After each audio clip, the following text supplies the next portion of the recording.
So you'd gone to university and Mm. came out of North Korea. Then you went to university in South Korea. So Yeah. you got to see that culture Yes. as an outsider. And Mm-hmm. then you came to the United States and you got to see Columbia University. So what did you conclude about your time in Columbia University? What were your impressions? What do you have to say to people about what you saw?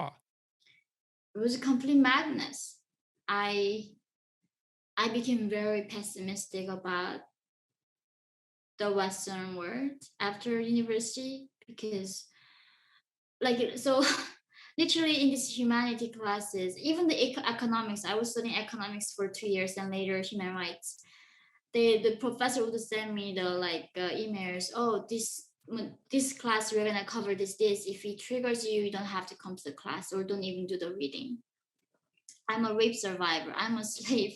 I gone through so many things, and they say, oh, this can trigger the rape. This can trigger this, and then like every before the class they say, let's go through what do you want to be called your pronouns.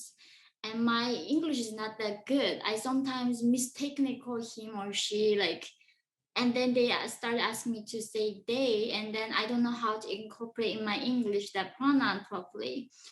And it made me so nervous to talk in the classroom. And one day I got into a fight with my professor. She was saying, the fact that you're letting men holding door for you is you are giving in to their overpowering you. And I was like, no, isn't it kindness? Is it decency? I hold the door for people too. It's not like I'm trying to signal that I'm powerful than you. And she was like, Yeonmi, you're so brainwashed from North Korea. Like, and I was a scenario, of course my GPA is gonna be affected, and it's like, okay, I gotta really shut up. I gotta try to do my best to get a good GPA. So that 4 years, I learned to censor myself all over again. And it became ridiculous. Like That's terrible. exactly, I literally risked my life to say what I think is right. And now I'm like, contribute 4 years of time, try how to create a safe space and be sensitive enough. So, and like, where am I? Like, where? And it gave me a lot of chaos. Like, did I become free? Like, where am I? Is there any truly free place in this world right now? Freedom is so fragile. Like, it's never gonna be there if you don't fight for it. And South Korea's democracy is falling, and their freedom of speech right now in South Korea, like, doctor, if you send those leaflets that we used to send to North Korea to free people's minds. So we used to send those leaflets about like, you Kims are dictators, you are being lied. And that was a freedom self-expression that was covered by South Korean constitution. But now that just became criminalized in South Korea, like last few months ago. What So, exactly was criminalized? advocating freedom in North Korea, because South Korea, but their defense is that because if we say we support freedom in North Korea, then North Korean regime saying we are going to start a war over you about that. So for the protecting South Korean people's freedom, you cannot advocate freedom for North Korean people in the South Korea. And what do you think about? This is another thing. There's gonna be a price for being silent about something like this happening, right? It's if they can come for this, well, how do we know they are not gonna go after other rights?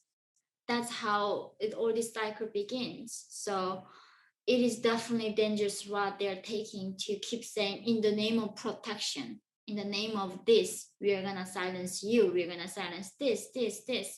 And that's what North Korea did, right? In the name of equality, pure equality, you're gonna get rid of freedom of speech, freedom of gathering, all of this. And now they're left with nothing. Only people are allowed to do is just breathing. So why did you stay at Columbia? It was my father's dream for me to be college educated. I found it was not worth it. It was so certificate degree that It was so sorry. It was so. It was a waste of time, energy, and money. Really, that's a Obviously, terrible yes, thing. That's terrible. it was. I tell like my son that if you want to study humanity in one of these universities, I'm never gonna pay for it. Like I'm so clear on that to my son. I'm But so embarrassed about that. I'm so no, embarrassed about that. It's so gosh, awful to hear that. Those universities, they were great, They were great. yeah. Yes, definitely. And it's not that long ago that they were great, that they did what they said they were going to do. And if you went and got a humanities education, you got educated. You learned to write, you learned to think, you learned history, you learned to be cultured. That happened. It wasn't that long ago. It was when I went to university, it was still like that. When I taught at Harvard, it was still like that. There were politically correct murmurings and rumblings, but by and large, the university was still uncorrupted. And the humanities are at the core of the university. If they're corrupted, if they've gone in the way that you're already describing, there's no way the universities can survive. They're not technical schools. The core of the university was the humanities. I mean, look at what Animal Farm did for you. That's what reading great books does for people. It illuminates their soul. It's not optional. And I'm so appalled that that was your experience at Columbia. It's so awful that you went through all that and managed to get to this great university, and that you had to shut yourself down, and that your basic conclusion was that it was a waste of time. Now, did you have courses where that wasn't the case?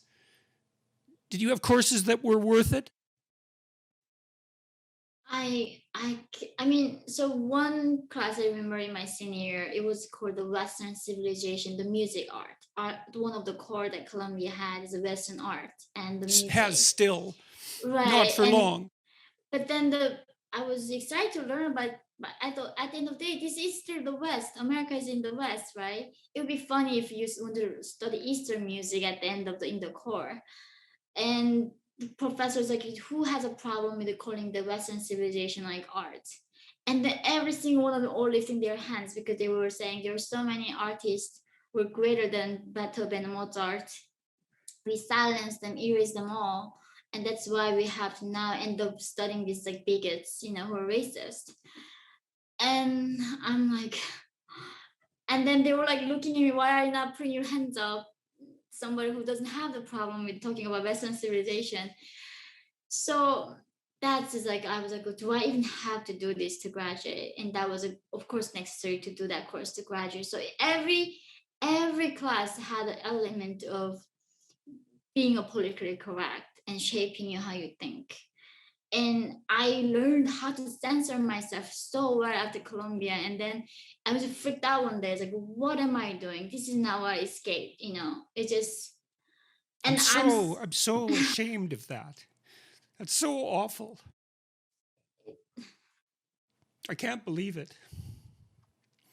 It's no picnic to watch these great institutions hang themselves.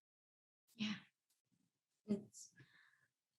I literally felt like it's a suicide of civilization. Like we are killing ourselves here, and that's why like what I mean. That's what scares me is that when I was so grateful to going to South Korea was outside of North Korea, there was at least a place that was left to be free. And all these people obsessed fighting for, climate change, animals' rights, gender equality, transgender, whatever, all these things people are fighting for. Wonderful. But then imagine when nobody is free in this world, who's gonna fight for us? And that's like what terror for me is like. Imagine all of us became enslaved, like North Koreans, all of us did in that system. There's no one can stand up for any of us. And I guess because I always knew that it wasn't guaranteed. Like when I go to camping with my friends somehow always have confidence that they're gonna find food, even though when they're going to the remote area. Not me. I always packing this like energy bars, blah blah, always with me because I know like you can end up not having ever all the food. So maybe this is a mentality that in the West, freedom was always there. Somehow people think it's gonna be miraculous, they're gonna be always there.